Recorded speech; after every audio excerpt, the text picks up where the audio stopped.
our main goal from this is to expose our scientists and researchers to the best capabilities out there in the world, to mingle with the best scientists across the world. And our scientists are really also, many of them are world-class, but there are some constraints here and there. So I think that forging that collaboration so that they can learn, they can be trained, and they can have access to wider networks. The program is embedded within a 2-year program, which provides mentorship, which provides access to investors, provides access to collaborators across the world, not just in Africa, access to settings where you get different sorts of equipment.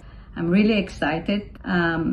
Nigeria is going to host the 3rd Bootcamp of Spark in Africa, where we have members from 10 or 12 countries within Africa coming to Nigeria to learn about how to get started with translating new ideas from academia into products that benefit patients and society.